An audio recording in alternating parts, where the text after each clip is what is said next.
Hello everyone. तो आज का हमारा लेक्चर होगा, उसमें हम कवर करेंगे प्रियम्बल को, हमारे संविधान की प्रस्तावना को। अब प्रस्तावना होती क्या है? प्रस्तावना जो है किसी भी संविधान का इंट्रोडक्टरी स्टेटमेंट हो कह सकते हैं, ठीक है, या फिर इसको कह सकते हैं हम ओपनिंग पार्ट ऑफ कॉन्स्टिट्यूशन। और अगर इसको हिंदी में समझे तो संविधान जो है, नहीं मतलब जो संविधान जो प्रस्तावना है वो संविधान का परिचय या फिर भूमिका है, ठीक है। किसी संविधान का परिचय या भूमिका को प्रियम्बल कहते हैं। या फिर अगर हम इसमें क्या होता है, इसमें संविधान का पूरा सार होता है प्रस्तावना में। यहाँ पे लिख लेते हैं प्रस्तावना, ठीक है। अब इसमें सार होता है, मतलब ये समझे नहीं सर हम कि सार क्या होता है, मतलब कुछ समझ नहीं आया तो समझाते हैं हम।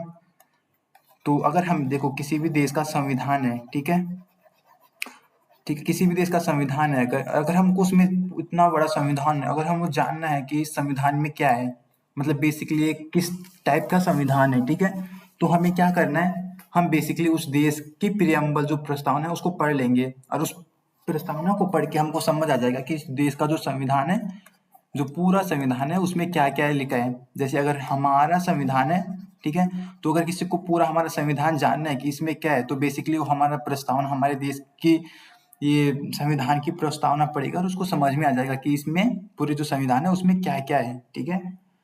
तो यही है।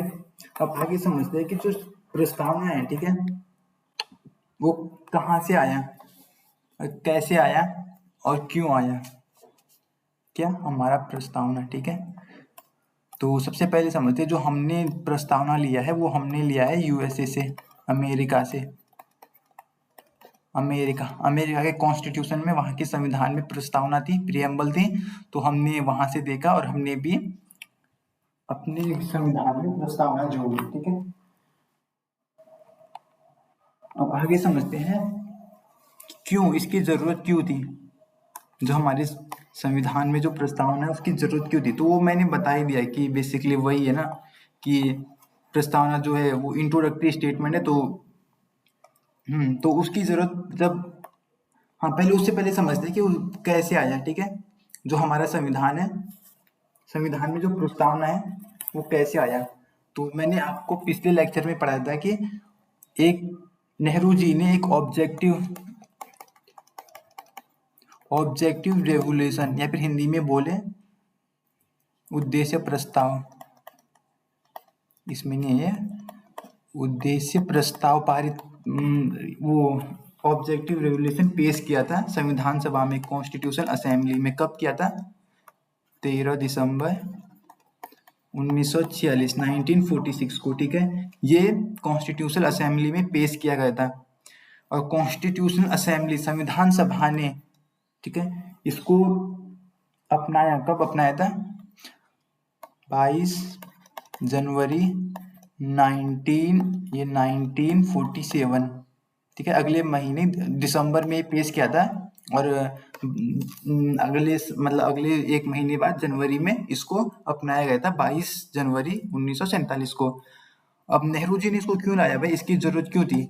मतलब नेहरू जी ने कुछ ना कुछ सोच के तो ये लाया होगा ना, उद्देश्य प्रस्ताव, ठीक है। तो देखो, जब नेहरू जी ने इसको संविधान सभा में पेश किया था, तब इसको उद्देश्य प्रस्ताव कहते हैं, लेकिन अब इसको प्रियम्बल, प्रस्तावना कहते हैं। मतलब जो ऑब्जेक्टिव रेवोल्यूशन था, जो उद्देश्य प्रस्ताव था, उसी का मॉडिफाइड वर्जन है प्रियम्बल। प्रस्तावना उसी का मॉडिफाइड वर्जन है, ठीक है। तो अब सवाल वही है कि क्यों लाया भाई, इसकी जरूरत क्यों थी। तो जब हमारा संविधान बनने, जब संविधान सभा बनी हमारी, ठीक है, संविधान सभा बनी, तो नेहरू जी ने सोचा कि हमें कुछ गोल तो रखना है, ये गोल है हमारा, तो कुछ गोल तो रखना है कि हमारा ये टारगेट हमारा है, हमें इस पे काम करना है। जैसे अगर आप किसी एग्जाम की तैयारी कर रहे हो, तो आपको ये एग्जाम है, तो आपको पता तो होना चाहिए इसमें मैथ्स आती है, इसमें रीजनिंग आती है, इसमें जीएस आती है, ठीक है, इसमें, हाँ, तो ये सब्जेक्ट आते हैं, ठीक है। अब वो तो आप बाद में पढ़ोगे, मैथ्स में परसेंटेज, प्रॉफिट लॉस, इंग्लिश में नाउन प्रोनाउन जो भी है, ठीक है, जीएस में पॉलिटी, हिस्ट्री, ज्योग्राफी, तो डिटेल में आप चैप्टर वाइज बाद में पढ़ोगे ना। पहले आपको एक गोल तो होना चाहिए कि हाँ मैथ्स है, पहले हमें मैथ्स, रीजनिंग, जीएस, इंग्लिश ये सब पढ़ना है। तो वैसे ही नेहरू जी ने क्या किया, जब हमारी संविधान सभा बनी जिसका काम था संविधान बनाना, ठीक है, तो उन्होंने ऑब्जेक्टिव रेवोल्यूशन उद्देश्य प्रस्ताव रखा और उसमें जो बातें थी उन्होंने कहा कि जो हमारा संविधान बनेगा वो जो इस उद्देश्य प्रस्ताव में जो मैंने लिखा है इसके इस पे बनेगा, मतलब हमारा टारगेट ये है, हमारा जो पूरा संविधान बनेगा वो इस पे बेस होना चाहिए, इसकी झलक होनी चाहिए हमारे जो संविधान बनेगा। जो ये फर्स्ट पेज में मैंने रखा है, जो ये उद्देश्य प्रस्ताव है, इसकी झलक पूरे संविधान में होनी चाहिए, इसके बेस पे हमारा संविधान बनना चाहिए, ठीक है। तो ये ऐसे इसलिए वो रखा गया था कि हमारा ये टारगेट है और हमें इस पे काम करना है, हमारा संविधान इस हिसाब से बनना चाहिए जैसे ये है, ठीक है। ठीक है, ये तो समझ गए हम। आगे हम देखो, ये पूरे नोट्स में आपको मिल जाएंगे, अभी मैं समझा रहा हूँ, बाकी ये हमको आगे मिल जाएंगे कि हमने ये अमेरिका से लिया था, ठीक है। और ये इसमें हाँ कौन सा अमेंडमेंट हुआ था, नेहरू जी ने कब प्रस्ताव रखा था, पूरे नोट्स में आगे मिल जाएंगे, बस ये मैं अभी समझा रहा हूँ और वो हम बाद में देखेंगे कि इसमें क्या क्या है आगे, ठीक है। तो अब दूसरा सवाल है कि ये तो हमने समझ लिया, ठीक है, कि कैसे आया, कहाँ से आया और क्यों आया, ठीक है। अब है कि क्या जब से वो हमारा संविधान जो नेहरू जी ने उद्देश्य प्रस्ताव रखा था, उद्देश्य प्रस्ताव रखा था, ऑब्जेक्टिव रेवोल्यूशन रखा था, क्या तब से वही वही है क्या, सेम वही है क्या अभी तक, मतलब इतना पुराना वो उद्देश्य प्रस्ताव वो अभी तक सेम ही है क्या, क्या उसमें कोई संशोधन नहीं हुआ जैसे हमारे उसमें हुआ था, मतलब कुछ ना कुछ संशोधन ना, तो नहीं, इसमें एक संशोधन हुआ था, ठीक है। और वो क्यों हुआ था पहले हम यहाँ समझते हैं। देख, पहले बेरोबारी केस आया था 1960 1960 में, तो उस समय जो सुप्रीम कोर्ट था उसने कहा कि preamble is not part of the constitution, जो प्रस्तावना है, ठीक है, वो हमारा संविधान का हिस्सा नहीं है। सुप्रीम कोर्ट ने बोल दिया तो ठीक है भाई, हमने मान लिया कि नहीं होगा, तो अब बोल दिया सुप्रीम कोर्ट ने तो नहीं होगा। लेकिन फिर 1973 1973 में केशवानंद भारती केस आया, ठीक है, ये बहुत इंपॉर्टेंट है, इसको हम आगे डिटेल में पढ़ेंगे, लेकिन अभी इतना जानो, ठीक है। ये आया 1973, ये याद कर लो, ठीक है, इंपॉर्टेंट है।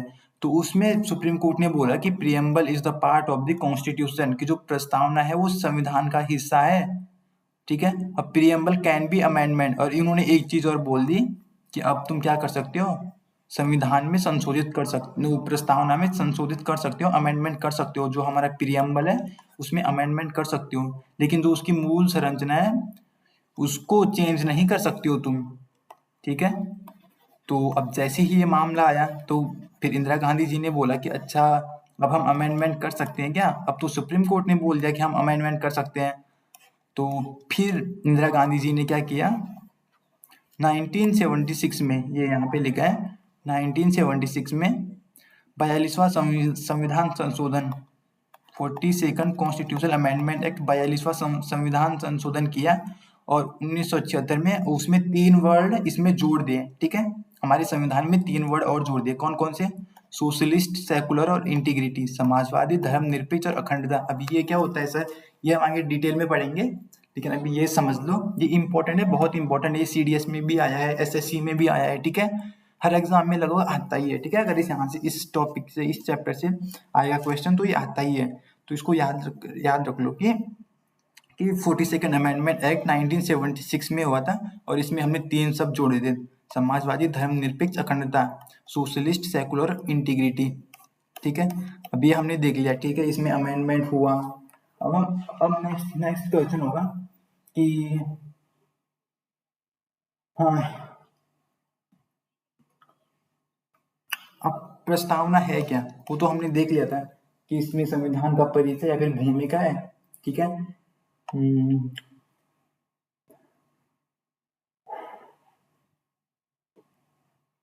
अब आपको दिखाता हूँ हमारे जो संविधान है उसकी एक बार फोटो दिखा लेता हूँ मैं आपको कि उसमें कौन कौन से वर्ड लिखे हैं, वैसे तो इसमें मिल जाएंगे लेकिन एक बार आप खुद देख लो कि हमारा प्रियम्बल कैसा है, ठीक है। अभी देखो, पहले हिंदी में देख लेते हैं फिर इंग्लिश में देखेंगे, ठीक है। देखो, ये भारत के संविधान का वो है, प्रस्तावना है, ठीक है। इसमें देखो, हम भारत के लोग, इसमें सबसे इंपॉर्टेंट यही है कि हम भारत के लोग we the people of India Bharat को संपूर्ण प्रभुत्व संपन्न समाजवादी पंथ निरपेक्ष लोकतंत्रात्मक गणराज्य, ये सारे वर्ड जो लिखे हैं इनको हम मीनिंग समझेंगे और पूरे एक्सप्लेन में मैं आपको समझाऊंगा कि इसका मतलब क्या है, ठीक है। और इसमें देखो समस्त नागरिकों को सामाजिक आर्थिक राजनैतिक न्याय, कितने प्रकार के न्याय बताइए, 3, सामाजिक आर्थिक और राजनैतिक। कितनी प्रकार की स्वतंत्रता है, 5, विचार अभिव्यक्ति विश्वास धर्म और उपासना की स्वतंत्रता। अब कौन सी समानता है, प्रतिष्ठा और अवसर की समानता तथा उन सब, देखो और ये तो बाकी आगे वही है, लेकिन इसमें जो सबसे इंपॉर्टेंट पॉइंट है ये है संपूर्ण प्रभुत्व संपन्न समाजवादी पंथ निरपेक्ष लोकतंत्र और गणराज्य और न्याय, 3 प्रकार का जस्टिस। अगर हम इंग्लिश में देखें, मैं इंग्लिश में दिखाता हूँ, ये preamble, we the people of India having, ये देखो उसको छोड़ो, जो मेन है, ठीक है, सोवरन सोशलिस्ट सेकुलर डेमोक्रेटिक और रिपब्लिक। अब 3 प्रकार के जस्टिस, सोशल इकोनॉमिक और पॉलिटिकल, ठीक है। अब स्वतंत्रता कौन कौन सी है, देख, थॉट एक्सप्रेशन बिलीफ फेथ और वर्शिप, ठीक है। Equality status and the opportunity, ठीक है। अब ये देखो, इसको हम आगे डिटेल में पढ़ेंगे, तो उससे पहले, अरे कहाँ है, हाँ, इधर है। ठीक है, अब ये तो हमने देख लिया, ठीक है। अब देखो हमारे जो संविधान है उसका सोर्स क्या है, उसका सोर्स है we the people of India, हम भारत के लोग। अगर हमारे कॉन्स्टिट्यूशन को हम कहीं से उसका सोर्स क्या है, उसकी पावर क्या है, हम भारत के लोग, ठीक है। कोई राष्ट्रपति नहीं है, कोई प्रधानमंत्री नहीं है, कोई मुख्यमंत्री नहीं है, हम भारत के लोग, हमसे पावर मिलती है किसको, हमारे कॉन्स्टिट्यूशन को, हमारे संविधान को, हमारे देश को, ठीक है। तो वी पीपल ऑफ इंडिया, ये इसको ध्यान रखना, ठीक है, कि इसका सोर्स क्या है। अब इसका नेचर क्या है, नेचर वही है जो मैंने आपको दिखाई थे, यहाँ पे मैं बोल लेता हूँ, नेचर NATURE, नेचर, नेचर क्या है, नेचर है सोवरेन संपूर्ण प्रभुत्व संपन्न, SOVEREGN sovereign, socialist SOCIALI socialist, Hindi में है समाजवादी, ठीक है। सेकुलर SECU सेकुलर, हिंदी में है पंथ निरपेक्ष या फिर धर्म निरपेक्ष। उसके बाद डेमोक्रेटिक, उसके बाद रिपब्लिक। ये हमारे संविधान के नेचर है, ठीक है। अब ऑब्जेक्टिव क्या है, OBJECTIV ऑब्जेक्टिव, हमारा उद्देश्य क्या है, हमें क्या करना है, ठीक है, वो है जस्टिस लिबर्टी थॉट, नहीं आई एम सॉरी, वो तो उसी का हो गया ना आगे, जस्टिस, ठीक है, मतलब न्याय, लिबर्टी मतलब स्वतंत्रता, ठीक है। उसके बाद इक्वलिटी समानता, इक्वलिटी मतलब समानता, और उसके बाद फ्रेटर्निटी मतलब बंधुत्व या भाईचारा। अब इसको आगे डिटेल में समझते हैं, ठीक है। उससे पहले देखो ये नोट देख लेते हैं हम, ठीक है, कि जो एक मिनट इसको मिटाते हैं, अरे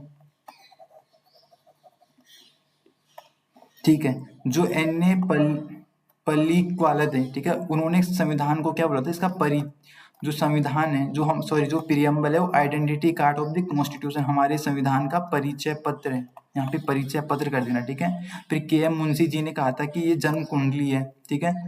और उसके बाद पंडित ठाकुर दास ने कहा था कि जो संविधान की प्रस्तावना है वो क्या है, भारतीय संविधान की आत्मा है, सोल ऑफ द कॉन्स्टिट्यूशन, ठीक है। ये तो मैंने बता दिया, जो बेरोबारी केस आया था उन्होंने ये बोला था कि जो हमारा प्रियम्बल है, जो हमारा प्रस्तावना है वो संविधान का पार्ट नहीं है। लेकिन फिर केशवानंद भारती केस आया 1973 में, उन्होंने बोला कि नहीं, प्रियम्बल संविधान का पार्ट है और इसमें संशोधित किया जा सकता है। उसके बाद हमने किया भी था इसमें, ठीक है। कब किया था, 1976 में किया था। और उसमें हमने 3 शब्द जोड़े थे, याद रखना, सोशलिस्ट सेकुलर इंटीग्रिटी। और संविधान में नहीं, प्रियम्बल में प्रस्तावना में बस एक ही बार संशोधन हुआ, यही बस, उसके बाद नहीं हुआ था। ये एक बार हुआ था, उसमें भी 3 शब्द जोड़े थे हमने ये, ठीक है। 3 शब्द कौन कौन से जोड़े थे, समाजवादी धर्मनिरपेक्ष और अखंडता। अब इसको आगे समझते हैं, ठीक है। देखो, जो हमारा संविधान है, ठीक है, वो कहाँ से आया? जो उद्देश्य प्रस्ताव लाया था नेहरू जी ने 1946 में, 13 दिसंबर को लाए थे, 13 दिसंबर 1946 को लाए थे, और 22 जनवरी 1947 1947 को ये क्या हो गया था, पास हो गया था कॉन्स्टिट्यूशन असेंबली में।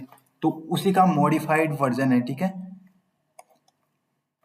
और जो नेहरू जी ने उस समय क्या लाए थे, जो उद्देश्य प्रस्ताव लाए थे, उसको हमने ऐसे नहीं कि तभी संविधान में जोड़ लिया था, नहीं, जब पूरा संविधान बन गया था उसके बाद हमने उसको कॉन्स्टिट्यूशन में जोड़ा, अपने संविधान में जोड़ा, जब पूरा संविधान बन के तैयार हो गया।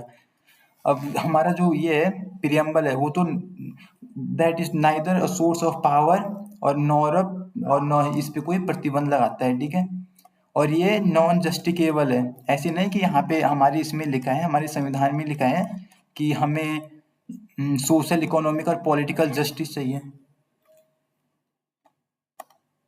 तो अगर हमें इकोनॉमिक जस्टिस नहीं मिला, ठीक है, हमें हमें बराबर अपॉर्चुनिटी नहीं मिली, तो हम कोर्ट में नहीं जा सकते, ठीक है। तो ये कोर्ट में चैलेंजेबल नहीं है, जो प्रियम्बल में बातें लिखी गई है, ठीक है। और इसमें इंपॉर्टेंट क्या है, ये तो आप नोट्स की बार खुद पढ़ लेना, ठीक है। अब प्रस्तावना के तत्व देखते हैं। सोर्स ऑफ अथॉरिटी कॉन्स्टिट्यूशन, संविधान का स्रोत क्या है, सोर्स क्या है, जो मैंने आपको पढ़ाया है, ठीक है। सोर्स क्या है? वी पीपल ऑफ इंडिया, हम भारत के लोग, ठीक है। नेचर क्या है, हमारे संविधान की प्रकृति क्या है? सोवरन, सोशलिस्ट, सेकुलर, डेमोक्रेटिक और रिपब्लिक, संप्रभुत्व, समाजवादी, धर्मनिरपेक्ष, लोकतांत्रिक, गणराज्य, ये इसका नेचर है, ठीक है। अब ऑब्जेक्टिव क्या है, हमारे उद्देश्य क्या थे? कि ये जस्टिस देना, ठीक है, आज़ादी देना, समानता और बंधुत्व, ये देना, ठीक है। ये हमारी ऑब्जेक्टिव है, ठीक है। अब हमने संविधान को कब अपनाया था? हमने 26 नवंबर 1949 26 नवंबर 1949 को, ठीक है। और 26 जनवरी 1950 से ये प्रभाव में आई, ठीक है। इसलिए 26 नवंबर जब ये एडॉप्ट किया था, उसी दिन हमारा संविधान दिवस मनाया जाता है।